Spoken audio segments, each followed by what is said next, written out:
Today I want to answer the question on how do we become more like Jesus. Grab your favorite drink.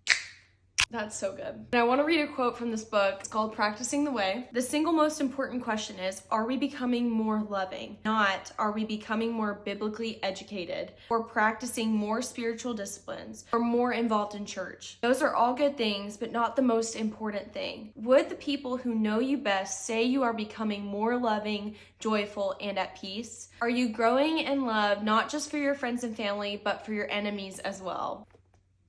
The inward transformation of our heart and how we go about things and how we're loving people and our actions is a representation of how we're growing to be more like Christ. 1 Corinthians says that knowledge puffs up, but love builds up. And there is nothing wrong with knowledge. Being in your Bible every day is so biblical. It is living and breathing, and it is one of the ways God can change our hearts. But I think the inward transformation is so important. Like, how are we loving others? What are our actions looking like? What are our thoughts looking like? How are we loving our enemies? Not just, are we reading the Bible enough? Did I read enough scriptures this year? Did I memorize enough verses? Did I watch enough sermons? Did I listen to enough podcasts? I think becoming like Jesus is done through being with Jesus, sitting in his presence. John 15 verses 4-5, it says, "Abide in me and I in you. As the branch cannot bear fruit by itself unless it abides in the vine, neither can you unless you abide in me.